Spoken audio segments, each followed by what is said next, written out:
Those kids of yours need to learn how to have some fun. They're like little adults already. It's not healthy, Ellie. My mother's words hit me like a slap as I stood in her kitchen, helping prepare our monthly Sunday dinner. Through the window, I could see my children, Mia and Noah, sitting quietly on the back porch. Mia, 11, was reading a book, while 9-year-old Noah was building something with the engineering kit he'd brought. They weren't causing trouble. They weren't demanding attention. They were just being themselves. "Mom, they're fine," I said, continuing to chop vegetables for the salad. "They're just doing what they enjoy." "That's exactly what I mean," she insisted, glancing out the window with a frown. "Kids should be running around, making noise, having adventures. Look at them. It's like they're afraid to get their clothes dirty." I bit my tongue because what I wanted to say would have started an argument. Instead, a familiar dull ache settled in my chest, the same one I felt every time my parents criticized my children for being too serious or too quiet or too well-behaved, as if these were character flaws that needed fixing. The back door flew open with a bang, and a blur of motion raced through the kitchen. My niece and nephew, Bailey, 10, and Parker, 12, thundered past us, laughing wildly, tracking mud across my mother's immaculate floor. "Grandma, can we have cookies?" Parker shouted, already reaching for the jar on the counter. "Parker, honey, dinner's in an hour," my mother said, but she was smiling as she swatted his hand away half-heartedly. "Oh, all right, just one each." As Parker and Bailey grabbed cookies, my sister Vanessa strolled in, her phone in one hand, looking utterly unconcerned about the commotion her children were causing. "Sorry about the mud," she said, not sounding sorry at all. "They found some kind of frog pond behind the garage." "It's nothing," my mother waved dismissively. "That's what kids are supposed to do. Get dirty, make discoveries. Right, Ellie?" There it was, the pointed comparison, the implied criticism. I focused on cutting the tomatoes into perfect wedges, pressing the knife down with more force than necessary. "Bailey put the frog in Noah's backpack," Parker announced, his mouth full of cookie. "He's gonna freak out when he finds it." "Bailey," Vanessa said with a laugh. "That's not nice." But there was pride in her voice, as if her daughter's mischief was somehow charming. My father walked in, immediately ruffling Parker's hair. "There's my wild man! What trouble are you causing today?" "Dad," I interrupted, "Bailey put a frog in Noah's backpack. Could you please make her take it out? Noah has his science project notes in there." My father's smile dimmed. "Oh, Ellie, it's just a harmless prank. Kids will be kids. It's not harmless if it ruins Noah's work," I insisted. "Those kids of yours need to toughen up a little," my father said, sharing a look with my mother. "Life isn't always neat and tidy." Vanessa smirked, and I could feel my blood pressure rising. Before I could respond, more commotion erupted as Bailey ran back inside. "Grandpa, come see what I found now." She tugged at my father's hand, leaving muddy fingerprints on his sleeve. "That's my girl," he laughed, allowing himself to be pulled outside. "Always exploring."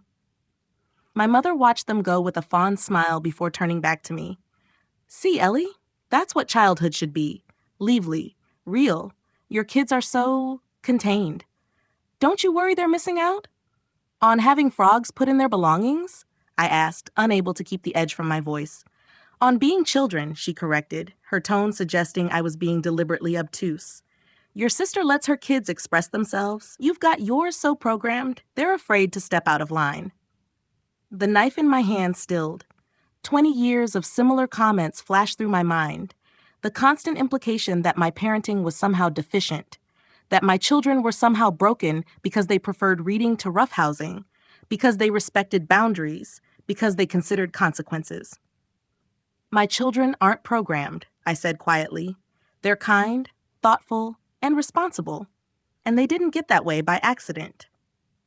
My mother sighed as if I was missing an obvious point. "There's more to life than being responsible, Ellie.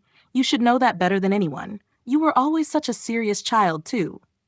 Something in me snapped, not in a dramatic, plate-smashing way. It was quieter, like a thread that had been stretching for years, finally reaching its breaking point. "I was a serious child because I had to be," I said. "Someone in this family needed to act like an adult." My mother's eyes widened, but before she could respond, a commotion from the porch interrupted us. Noah's voice, high and distressed, carried through the open window. Give it back. That's mine. I put down the knife and moved quickly to the door.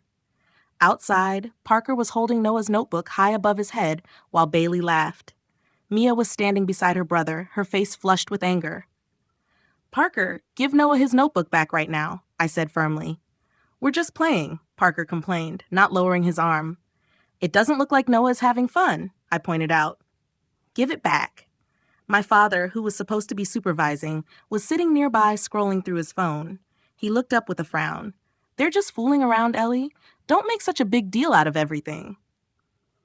It's my science project, Noah said, his voice small but determined. I've been working on it for weeks. Oh, lighten up, kid, my father said with a dismissive wave. You're too young to be so uptight. I saw the hurt flash across Noah's face, quickly masked as he stared at the ground. Something fierce and protective rose in me, a mama bear instinct that had been dormant for too long. Dad, don't speak to my son that way, I said, my voice steady despite the anger bubbling beneath the surface. Parker, this is the last time I'll ask. Give Noah his notebook back now. You're such a buzzkill, Aunt Ellie, Parker muttered, but he tossed the notebook down. Several pages fluttered loose, landing in a puddle of mud. Noah made a small sound of distress as he knelt to retrieve his work. Mia immediately dropped down to help him, carefully trying to salvage the mud-spattered pages. Nice going, Vanessa said, appearing in the doorway. Way to overreact. I ignored her, kneeling beside my children. It's okay, Noah. We'll fix it when we get home. Great, now everyone's upset, my mother sighed behind me.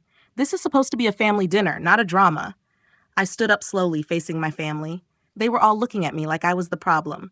The killjoy, the overprotective mother, the one who couldn't take a joke. You know what? We're leaving, I said quietly. Don't be ridiculous, my mother scoffed. Dinner's almost ready. I'm not staying where my children are bullied and then blamed for being upset about it. Bullied? Vanessa echoed incredulously. God, Ellie, it was just kids playing. Bailey and Parker were trying to get your kids to have some actual fun for once. My children were having fun their own way until yours decided to ruin it, I replied. And instead of correcting that behavior, you all encouraged it. My father stood up, his expression hardening. Now listen here, Ellie. You're overreacting as usual. Your sister's right. Your kids need to learn to loosen up. The world isn't going to tiptoe around their feelings. And your grandchildren don't need to hear that there's something wrong with them because they're thoughtful and well-behaved, I countered. Mia, Noah, let's go. Ellie, my mother's voice took on the wounded tone I knew so well. You can't just leave. We hardly see the kids as it is. That's by design, I said, helping Noah gather the last of his papers. Every time we visit, they get criticized for who they are. We don't criticize them, my mother insisted. We just want them to enjoy their childhood. They are enjoying their childhood, I said, my voice rising despite my best efforts. Just not in the way you think they should, and I'm done letting you make them feel bad about that. As we walked to the car, my father called after us. You're being ridiculous, Ellie. What about dessert? Your mother made Noah's favorite pie. I didn't turn around. I helped my quiet, dignified children into the car, made sure they were buckled in, and drove away from my parents' house with no intention of coming back the following month. That was 3 months ago. The first 2 weeks were a barrage of texts and calls. My mother's hurt accusations, my father's stern lectures, Vanessa's mocking comments about how I was throwing a tantrum. I let them all go to voicemail, saving every message, every text. Ellie, this is ridiculous. You're punishing your grandparents because your kids can't take a joke. Your father and I deserve better than this, after everything we've done for you. The kids are asking about Mia and Noah. You're being selfish, keeping them away from family who love them. Love. That word kept coming up, wielded like a weapon. If I really loved my parents, I'd forgive and forget. If I really loved my sister, I'd understand she didn't mean any harm. If I really loved my niece and nephew, I'd give them another chance. But what about love for my children? What about protecting them from the constant undermining, the message that who they were wasn't good enough? During those first silent weeks, I watched Mia and Noah closely, searching for signs that I was making a mistake. Instead, I noticed something unexpected. They seemed lighter somehow, less tense. One evening, as we finished dinner, Mia asked if we could have a family game night. That sounds fun, I said, surprised by the suggestion. Mia had always been reserved about family activities. Can I pick the game? Noah asked, bouncing a little in his seat. Sure, buddy. As Noah raced off to choose, Mia lingered, helping me clear the table. Mom, she said hesitantly. Yes, sweetheart? Are we going to Grandma and Grandpa's this Sunday? I paused, a plate in my hand. No, not this Sunday. She nodded, her expression carefully neutral. Okay. Are you disappointed? I asked, suddenly unsure. Mia shrugged, but then said, Not really. It's more fun here. After a moment, she added, Noah cried last time, you know, after Parker made fun of his science notebook. My heart sank. I didn't know that. He didn't want you to feel bad, Mia explained. He thought maybe Grandpa was right, that he should toughen up. I set the plate down and pulled my daughter into a hug. There is nothing wrong with who you and Noah are, I said fiercely. Nothing. That night, as we played board games and laughed together, I made a decision. The break from my family wouldn't be temporary. It would last until they could respect my children and me for who we were. A month after our walkout, my mother escalated. She showed up at our house unannounced, armed with cookies and wounded pride. This has gone on long enough, Ellie, she declared when I opened the door. You're depriving us of our grandchildren. I didn't invite her in. I'm protecting my children from people who make them feel inadequate. That's absurd. We love Mia and Noah. Loving someone and respecting them aren't the same thing, Mom. She blinked, genuinely confused. What's that supposed to mean? It means that every time we visit, you and Dad criticize my children for being too serious or too quiet while praising Bailey and Parker for being disruptive. We don't praise them for being disruptive, she protested. We appreciate their spirit, and we just want Mia and Noah to have more fun. They have plenty of fun, I said firmly, just not the kind you recognize. So now you're punishing us because we want the best for our grandchildren? I sighed, feeling suddenly tired. I'm not punishing anyone, Mom. I'm setting boundaries. My children deserve to be accepted for who they are. We do accept them. No, you tolerate them while constantly suggesting they should be different. Her face hardened. I see. So you're the perfect mother now? Your children are perfect, and the rest of us are just supposed to walk on eggshells around them? That's not what I'm saying. Your sister manages to raise her children without this kind of drama, she interrupted. Bailey and Parker know how to take a joke. They're resilient. They're also bullies, I said bluntly. And you and Dad encourage it. My mother gasped as if I'd slapped her. How dare you? Those children adore Mia and Noah. They just want to include them. Putting frogs in backpacks and destroying science projects isn't inclusion, Mom. It's torment. You're blowing everything out of proportion as usual, she said, her voice rising. This is why your marriage failed, you know. You always have to make everything so complicated. The low blow wasn't surprising, but it still stung. My ex-husband had left 3 years ago, claiming I was too rigid and no fun. Echoes of my parents' criticisms. My marriage failed because Mark cheated, Mom, which you know perfectly well. Well, men stray when they're not happy at home, she said with a sniff. I'm just saying, this perfectionist attitude of yours pushes people away. I took a deep breath, reminding myself that my children might be listening. I think you should leave now. What about the cookies? I made Noah's favorite. We don't want the cookies. Her face crumpled in a show of hurt that once would have made me backpedal. So that's it? You're cutting us out of your lives over some harmless family teasing? No, I'm creating distance until you can respect my parenting and my children's personalities.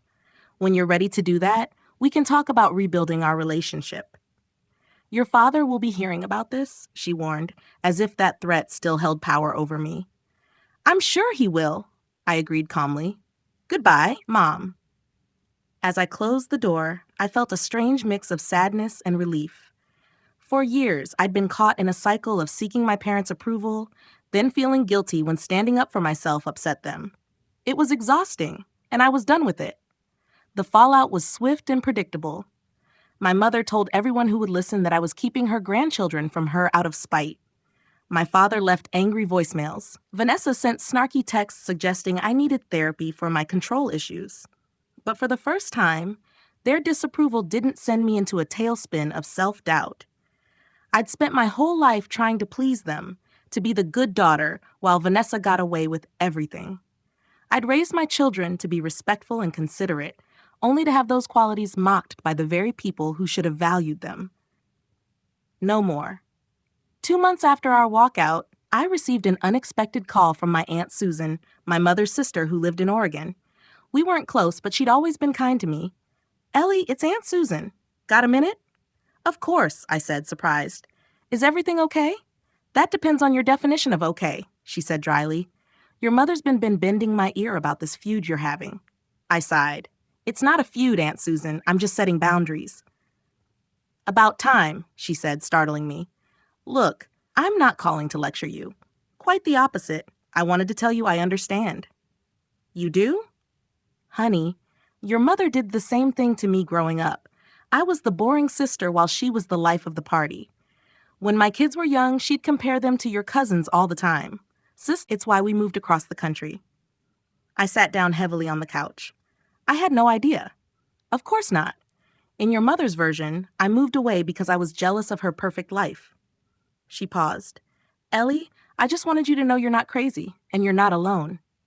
After we hung up, I sat for a long time, thinking about patterns and cycles, about how easy it is to become what you know, even when you're trying not to, about how my quiet, careful childhood was a response to my mother's chaos, just as Vanessa's wild abandon was a bid for attention. It made me wonder, was I raising Mia and Noah to be quiet and careful because that's who they truly were? Or because I was unconsciously recreating my own childhood coping mechanisms? The question troubled me deeply. That weekend, I took the kids to a state park, somewhere they could be as loud or as quiet as they wanted. Noah spotted a nature program first thing. "Mom, can we go? They're talking about local ecosystems." "Absolutely," I said, watching his face light up. Mia, meanwhile, wandered toward a group of kids playing a game by the visitor center. I expected her to observe from a distance, as she usually did. Instead, she hesitantly approached them. "Can I play?" I heard her ask. The kids welcomed her immediately, explaining the rules of their game. Within minutes, Mia was laughing, running, and shouting with newfound friends. Later, as we drove home, I asked her about it. "You jumped right into that game today. That's not usually your style." She shrugged. "It looked fun," and she hesitated. "I wasn't worried about being too loud or bothering anyone." "You're never too loud, Mia." "Grandpa always says I am when I get excited about stuff," she pointed out. "Remember at Thanksgiving when I was telling everyone about my history project?" I did remember. My father had interrupted her with, "Indoor voice, Mia. No one can hear themselves think with all that chattering." "Your grandfather was wrong," I said firmly. "I love hearing you excited about things you care about." "Even if I'm loud sometimes?" "Especially then." She smiled, looking out the window. I think I like not going to Grandma and Grandpa's so much." That night, I wrote a long email to my parents. Not angry, not accusatory, just honest. I told them how their constant criticism had affected me growing up, and how it was now affecting my children. I explained that I wasn't keeping Mia and Noah away to be vindictive, but to protect them from the same insecurities I'd battled my whole life. "I would like for you to be part of our lives," I wrote, "but only if you can accept Mia and Noah for who they are, not who you think they should be. That means no more comments about them being too serious or too quiet. No more comparing them to Bailey and Parker. No more suggesting there's something wrong with their personalities.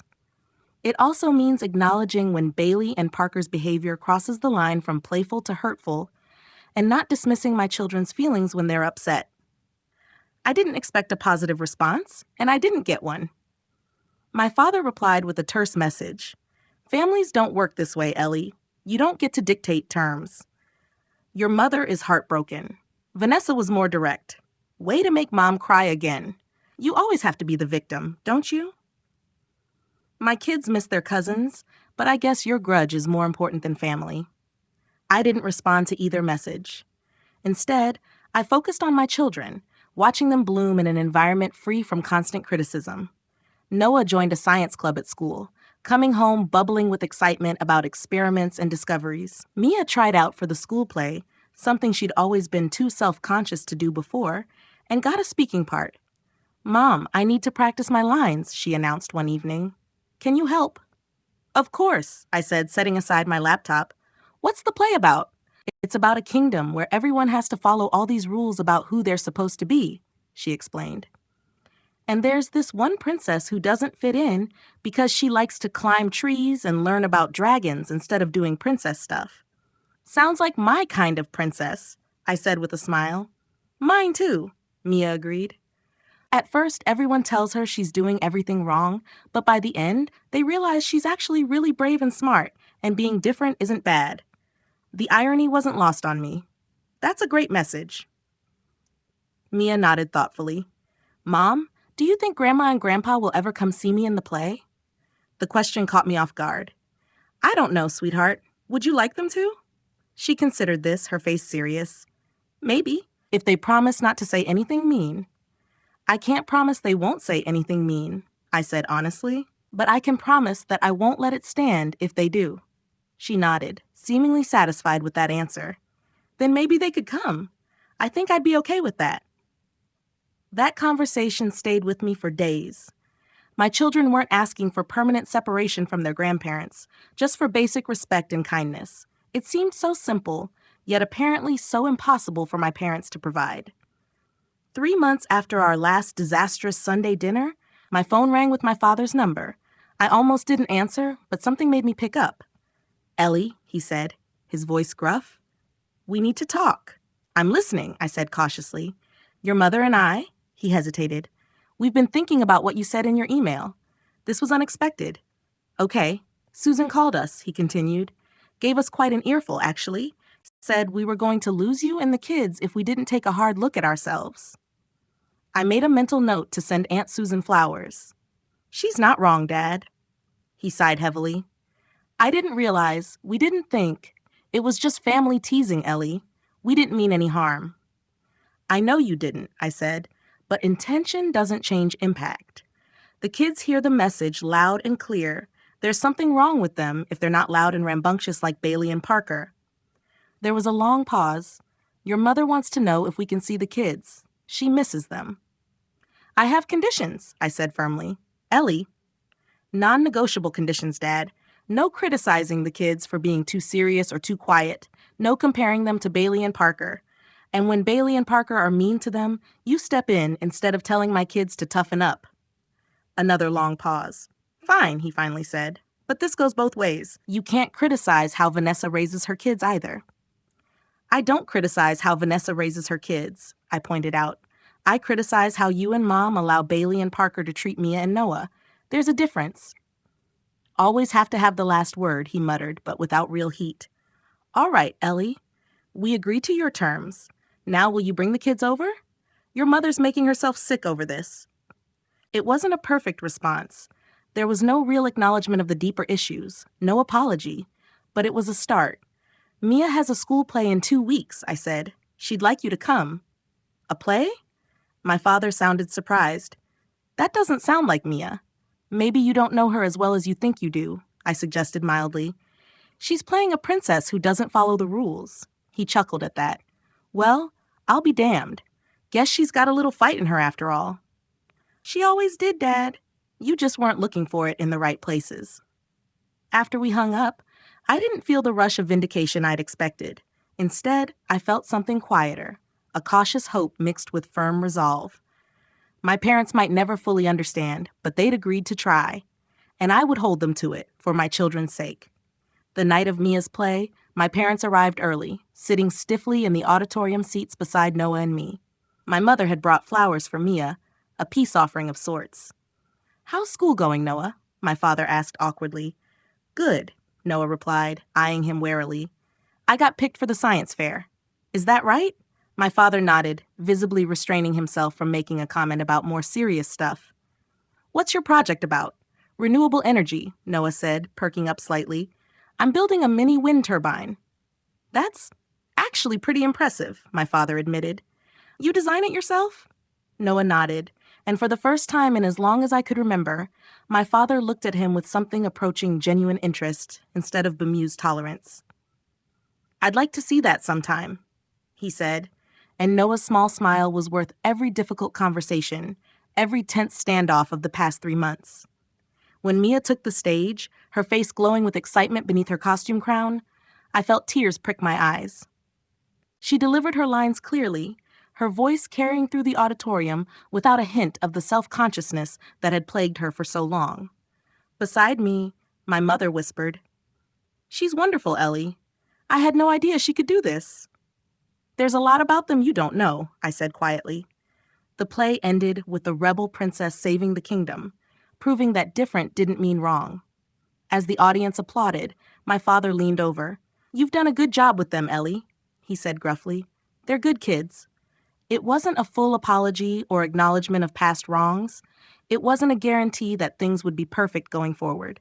But it was recognition, finally, that my children were valuable exactly as they were. After the show, as Mia accepted her grandmother's flowers with shy pride, I stood back and watched. The road ahead would still have its challenges. Vanessa and her kids weren't here tonight, and that dynamic would need careful navigation. Old habits wouldn't change overnight, and I would need to remain vigilant, ready to step in if boundaries were crossed. But for now, in this moment, I allowed myself to feel the quiet victory of a mother who had finally learned to stand her ground. Not with dramatic declarations or ultimatums, but with the steady certainty that protecting my children's spirits was worth any temporary discomfort or conflict. Sometimes the most powerful revenge isn't destruction, but reconstruction, building something new and better from the ruins of what was broken. My parents might never fully understand the damage their attitudes had caused, but they'd been forced to recognize that access to their grandchildren came with conditions: respect, acceptance, kindness. And my children, free from the weight of constant criticism, were discovering parts of themselves they'd kept hidden away. That was the true victory, not seeing my parents humbled, but watching Mia and Noah stand taller. As we left the school that night, Mia slipped her hand into mine. "Mom," she said quietly, "I'm glad Grandma and Grandpa came, but I'm more glad that you're my mom." "Me too, kiddo," I said, squeezing her hand. "Me too."